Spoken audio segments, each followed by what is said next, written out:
Hello students, अभी बेटा अपन यहाँ पर इकट्ठे हुए हैं। आपका जो टेस्ट नंबर 12 है, लास्ट टेस्ट है आपका लक्ष्य टेस्ट सीरीज का, इसको डिस्कस करने के लिए।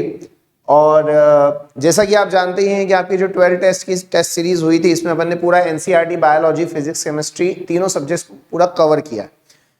आपके पार्ट टेस्ट भी हुए हैं और आपके फुल सिलेबस टेस्ट भी हुए हैं। तो मुझे पूरी उम्मीद है और हमारी पूरी टीम को ये उम्मीद है कि आपका पूरा कोर्स जो है अच्छी तरीके से रिवाइज हो चुका है। आप उसके एग्जाम के लिए, उसके जो मेन एग्जाम है नीट के लिए, आप पूरी तरह से प्रिपेयर्ड है। ठीक है, सो आइए स्टार्ट करते हैं discussion of question number 101 to 125। Okay, पहला क्वेश्चन देखिए क्या बोला जा रहा है। क्वेश्चन नंबर 101 में द टर्म सिस्टमैटिक्स, देखिए क्या वर्ड यूज कर रहा है वो, सिस्टमैटिक्स। अब जैसा कि आप जानते हैं सिस्टमैटिक्स का मतलब क्या होता है, आपके पास खूब सारे अलग अलग नंबर ऑफ ऑर्गेनिज्म हैं जिनके पास बहुत ही ज्यादा वैरायटी प्रेजेंट है। अब इतनी वैरायटी में जो ऑर्गेनिज्म आपके पास प्रेजेंट हैं, आपको ये बोला गया है कि आप इनको डिवाइड करिए, क्लासिफाई करिए और एक प्रॉपर रूप में, प्रॉपर मतलब सिस्टमैटिक, अपन घर में बात करते हैं ना आपस में, यार तेरे कमरे को सिस्टमैटिक तरीके से जमा ले, तो बस वही हो रहा है। यहाँ पे कमरे को नहीं, यहाँ पे लिविंग ऑर्गेनिज्म को जमाया जा रहा है। तो वह विज्ञान, विज्ञान की वह शाखा जिसमें आप प्राणियों को, लिविंग ऑर्गेनिजम्स को एक सिस्टमैटिक तरीके से व्यवस्थित करते हैं, अरेंज करते हैं, जमाते हैं, उसी को नाम दिया जाता है सिस्टमैटिक्स। देखिए कौन से वाले ऑप्शन में देखा जा रहा है, identification and study of organ system. ये सिस्टम वर्ड गलत लग गया बेटा, ये आंसर नहीं है। Identification and preservation, preservation word गलत लग गया बेटा, ये आंसर नहीं है। Diversity of kinds of organisms and their relationship, जी हाँ यही बिल्कुल आंसर आएगा आपका, क्योंकि आपको वैरायटी भी देखनी है, वैरायटी के बीच में रिलेशनशिप को भी देखना है, और फिर आप बनाओगे सिस्टमैटिक्स। तो आंसर जो आएगा डेट इज सी, 101 का आंसर सी है। आगे बढ़ते हैं नेक्स्ट क्वेश्चन की तरफ। पूछा जा रहा है माइकोप्लाज्म के बारे में। इनकरेक्ट स्टेटमेंट पूछा गया है माइकोप्लाज्म के बारे में। मेरे ख्याल से आप जानते हैं माइकोप्लाज्म जो है वो स्मॉलेस्ट लिविंग सेल है। ये वाला ऑप्शन तो आपका सही हो गया। इनको पीपीएलओ भी कहते हैं, पता आपको? ठीक है, प्लूरोनिमोनिया लाइक ऑर्गेनिज्म क्यों कहा जाता है, क्योंकि इनके पास सेल वॉल नहीं होती है। तो ये वाला भी सही हो गया। पैथोजेनिक होते हैं, बीमारी फैलाते हैं, दोनों में, प्लांट्स में भी और एनिमल्स में भी। बचा एक option, they can not survive without oxygen. जी नहीं, असलियत में ये एनारोबिक कंडीशन में ज्यादा बेटर तरीके से सर्वाइव कर सकते हैं। तो जो करेक्ट आंसर आएगा दैट इज सी, 102 का आंसर सी है बच्चा। आगे बढ़ते हैं नेक्स्ट क्वेश्चन की तरफ। The cell wall is composed of two thin overlapping shells which fit together like a soap box। soap box याद करो, साबुनदानी अपन ने पढ़ा था। साबुनदानी मैंने आपको क्लास में भी समझाया था कि दो पार्ट्स होते हैं, ढक्कन होता है और जिसमें साबुन रखते हैं वो होता है। ये जो बताया जा रहा है आपको, ये प्रोटिस्टा की बात चल रही है। प्रोटिस्टा के अंदर कुछ जानवर ऐसे हैं जिनकी सेल वॉल साबुनदानी की जैसी होती है और उन्हें नाम दिया गया है डायटम्स। क्या नाम दिया गया है? डायटम्स। ठीक है, ओके चलिए आगे बढ़ते हैं बेटा नेक्स्ट 104 की तरफ। Life cycle pattern seed bearing plants में, मतलब ऐसे पौधे जिनके अंदर बीज बनते हैं, बीजधारी पौधे, उनके अंदर किस प्रकार की लाइफ साइकिल होती है? अपन भी समझते हैं कि उनकी लाइफ साइकिल में अल्टरनेशन ऑफ जनरेशन होता है, पीढ़ी का कायांतरण होता है, रूपांतरण होता है, कभी हैप्लॉइड तो कभी डिप्लॉइड सिस्टम चलता है। तो क्योंकि दोनों ही होते हैं, तो ना तो आप हैप्लॉन्टिक बोल सकते हैं ना डिप्लॉन्टिक बोल सकते हैं, दोनों होते हैं। तो the answer will be haplodiplontic. क्या आंसर आएगा? Haplodiplontic. This will be the answer. 104 का आंसर सी है। आगे बढ़ते हैं क्वेश्चन नंबर 105 की तरफ। आपको नीचे बेटा कुछ डायग्राम दिए गए, कुछ फिगर्स दिए गए हैं, फ्लावर का कट सेक्शन बताया गया है। इसमें मेनली आपको शो करा गया है female reproductive part of flower, जो कि होता है ओवरी। अब मेरी बात को ध्यान से सुनना और समझना। जब आप किसी फ्लावर को, स्पेशली अगर आप उसकी ओवरी को डिफाइन करते हैं, तो एक वर्ड आता है टाइप ऑफ ओवरी। ओवरी का टाइप डिफाइन करा जाता है थैलेमस की पोजीशन के बेसिस पर। किसकी पोजीशन पे? थैलेमस। थैलेमस के बराबर है, थैलेमस के सुपीरियर, वर्ड सुना हुआ लग रहा है, सुपीरियर ओवरी, इंफीरियर ओवरी, उसी हिसाब से आप दूसरे वर्ड यूज करते हो, that will be hypogynous, perigynous और इपिगाइनस। अगर आप इस डायग्राम को ध्यान से देखें तो ये एनसीईआरटी से उठाया गया डायग्राम है। यहां पर जो ए वाली ओवरी दिख रही है बेटा, दिस इज हाइपोगाइनस, बी वाली जो दिख रही है that is perigynous and C1 is the epigynous. तो करेक्ट आंसर जो आ रहा है क्वेश्चन नंबर 105 का, that is a. Next question की तरफ आते हैं 106 की तरफ। Which of the following is the incorrect pair? Incorrect पूछा गया है, गलत वाला। देखते हैं, फाइलोक्लेड वाला मॉडिफिकेशन आपको देखने को मिलता है ओपुन्शिया में। जी हाँ, देखने को मिलता है। ओपुन्शिया कटीला पौधा होता है, रेगिस्तान वगैरह में पाया जाता है। क्लेडोड वाला मॉडिफिकेशन आपको देखने को मिलता है रस्कस में। जी हाँ, बिल्कुल देखने को मिलता है। फाइलोड वाला मॉडिफिकेशन देखने को मिलता है एस्पेरेगस। ये थोड़ा सा गलत लग रहा है, सुनने में ही गलत है। अपन ने रट्टा मारा हुआ है एग्जाम्पल का, सारे एग्जाम्पल अपन ने बहुत ही अच्छे तरीके से रटे हुए हैं और हम जानते हैं कि एस्पेरेगस में फाइलोड नहीं बल्कि क्लेडोड पाया जाता है।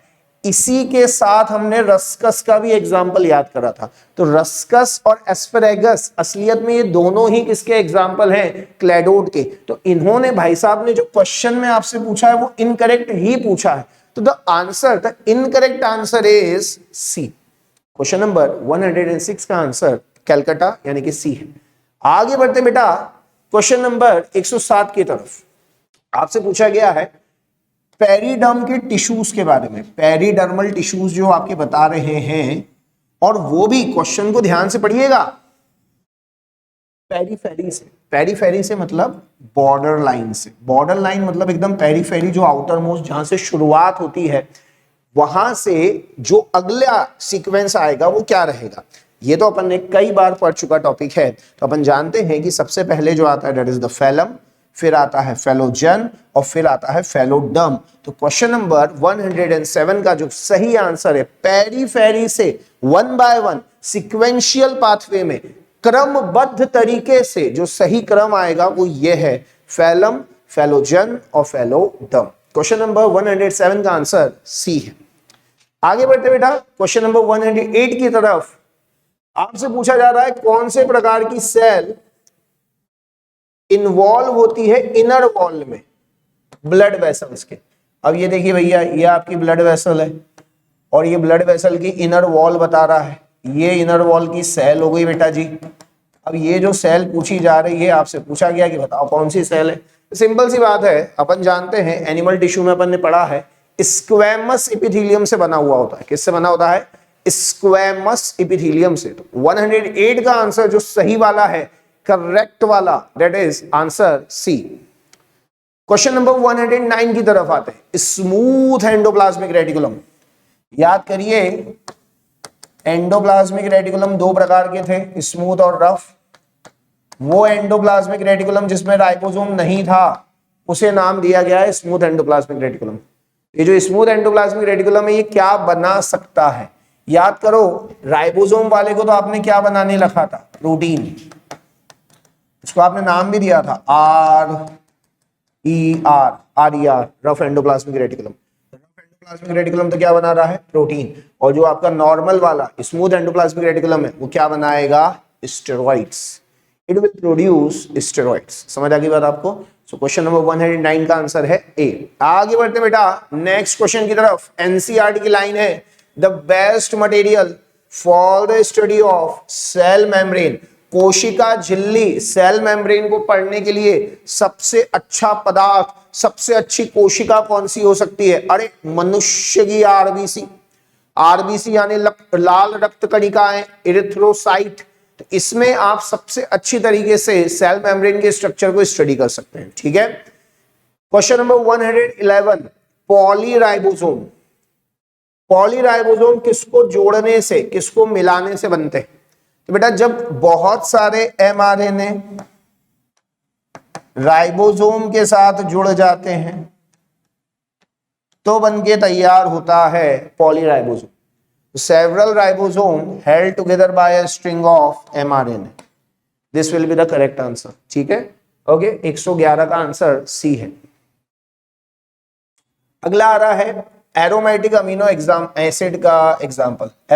एरोमेटिक मतलब वो जिनके स्ट्रक्चर में आपको बेंजीन रिंग मिलेगा, contains benzene ring in structure. ठीक है, तो बेटा आपको एक ट्रिक याद करवाई थी मैंने बायोमोलिक्यूल्स में, पीटीटी। पी मतलब फिनाइल एलेनिन, टी मतलब टायरोसिन और टी मतलब ट्रिप्टोफैन। इन तीनों के अंदर ही आपको बेंजीन रिंग मिलेगा, तो आंसर जो करेक्ट आएगा आपका that will be the D, all of these. 112 number question का आंसर है D, Delhi, all of these. आगे आते गुड्डू 113 की तरफ। डिसजंक्शन पूछा गया है। बेटा डिसजंक्शन शब्द आपने सुना है सेल डिवीजन में, सेल डिवीजन में भी आपने ये वाला शब्द, क्योंकि सेल डिवीजन भी दो टाइप का होता है, माइटोसिस और मियोसिस, तो ये आपने सुना है मियोसिस में। कहां पे सुना है? मियोसिस। क्या बोल रहा है ऑप्शन देखते हैं। द सेपरेशन, डिसजंक्शन, डिसजंक्शन मतलब जुड़ना, डिसजंक्शन मतलब अलग होना, सिंपल सी बात है, आप समझ रहे हो। गाड़ियां होती है ना, गाड़ियां जुड़ती हैं जंक्शन पे आके, गाड़ियां जो होती है वो जुड़ जाती हैं, तो यहाँ पे अलग हो रहे हैं, क्रोमोसोम्स एक दूसरे से सेपरेट हो रहे हैं, तो ये अलग सही आंसर दिख रहा है। देख लेते हैं।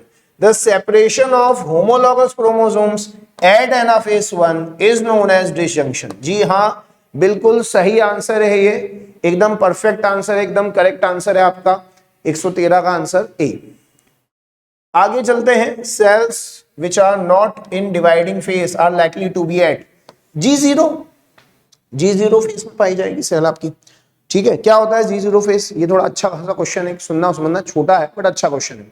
देखो होता क्या है, हर सेल का एक लाइफ स्पैन होता है, जीवन चक्र, जीवन काल। कुछ सेल्स का जीवन चक्र, जीवन काल बहुत ही छोटा होता है, ये पैदा हुए कुछ दिन रहे खत्म। कई सेल्स तो ऐसी होती हैं जिनको बहुत जल्दी मरना होता है, डिस्ट्रॉय होना पड़ता है, कुछ घंटों में ही खत्म हो जाती है, म्यूकस सेल्स वगैरह जो रहती है।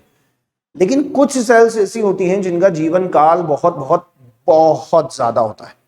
फॉर एग्जाम्पल आपकी हड्डियां, आपकी मसल्स, आपके न्यूरॉन्स, ये जो सेल्स होती हैं जब ये डिवाइड नहीं कर रही होती है और इनको पता है कि हमें डिवाइड नहीं करना है, तो ये कौन से चरण में जाके, कौन से फेज में जाके रेस्ट करती हैं, सो जाती हैं, एकदम मतलब डॉर्मेंट कंडीशन में चली जाती है डिवीजन के बेसिस पर, तो वो है आपका G0 फेज। कौन सा फेज है? G0। तो बेटा 114 का आंसर है आपका G0 सी।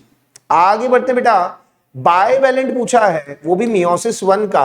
सिंपल सी बेटा, तो बेटा अगर बायवैलेंट है तो क्रोमेटिड 4 होंगे, क्योंकि क्रोमोसोम डबल हो गया है, तो 4 क्रोमेटिड और 2 सेंट्रोमियर। ठीक है, बायवैलेंट पूछा है तो 4 क्रोमेटिड एंड 2 सेंट्रोमियर्स। ठीक है, आगे बढ़ते हैं 116 पे। Fully turgid cell, fully turgid cell जो है, अब बेटा अगर फुल्ली टर्जिट सेल है तो उसमें डिफ्यूजन दिख ही रहा है, सामने ही दिख रहा है। डिफ्यूजन प्रेशर डेफिसिट कैसे होगा उसमें? तो उसका अमाउंट तो 0 हो जाएगा। ठीक है, तो ट्रू आंसर क्या आ जाएगा कि डीपीडी इक्वल्स टू 0। ठीक है, फुल्ली टर्जिट मतलब उसके अंदर पानी भरा हुआ एकदम। ओके, चलिए 117 पर आते हैं। Dark reaction is so called because it can occur in dark also. Dark reaction, प्रकाश संश्लेषण, फोटोसिंथेसिस की बात हो रही है। It does not directly depend on sunlight. It cannot occur during the daylight.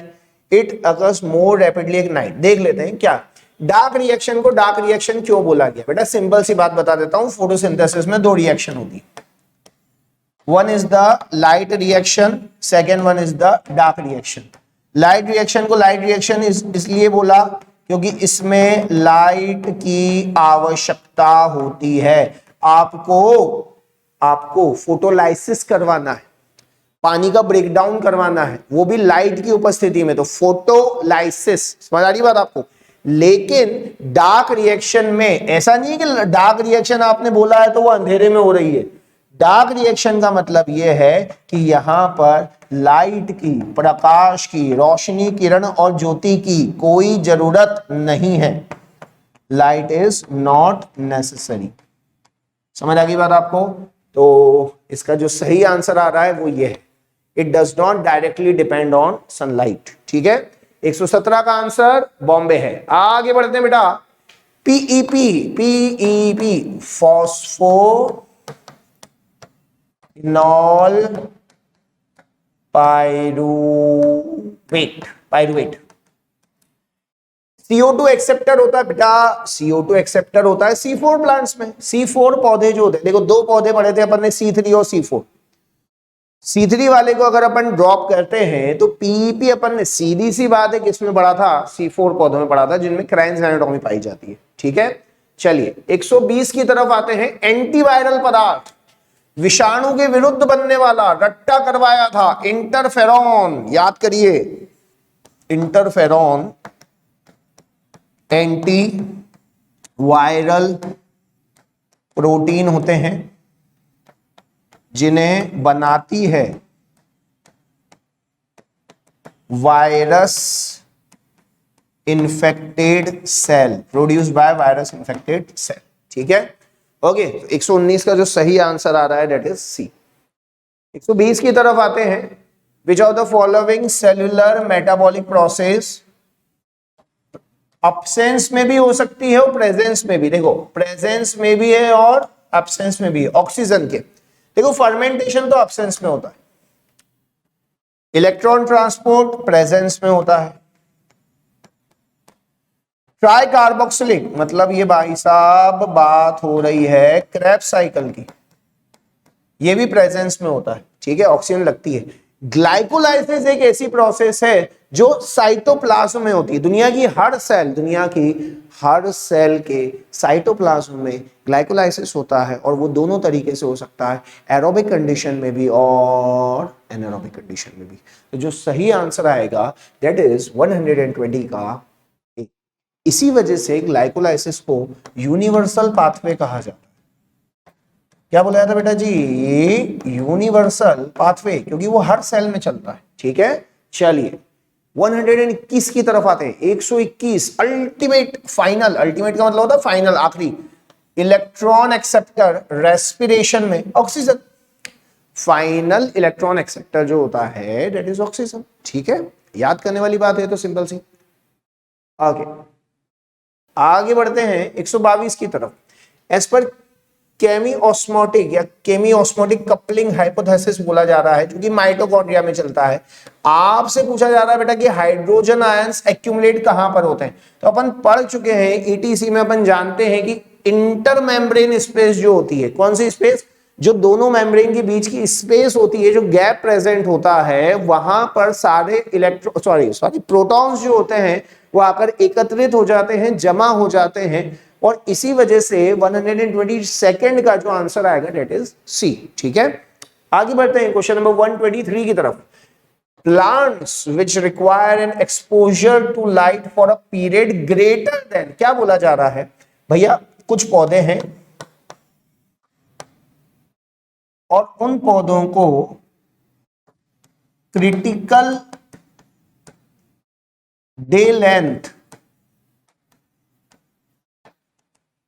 से ज्यादा लाइट चाहिए, more light than critical day length.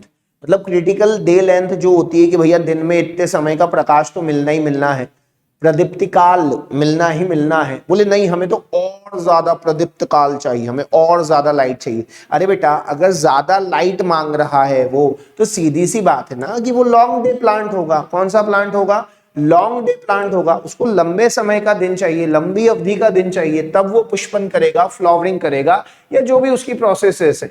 तो 123 का आंसर आ रहा है ए। आगे बढ़ते बेटा, if this enzyme is absent in our small intestine, small intestine की बात हो रही है और कोई सा एंजाइम गायब हो गया, तो ऐसा कौन सा एंजाइम है जिसके गायब होने से प्रोटीन के पाचन पर, प्रोटीन के डाइजेशन पर प्रभाव पड़ेगा।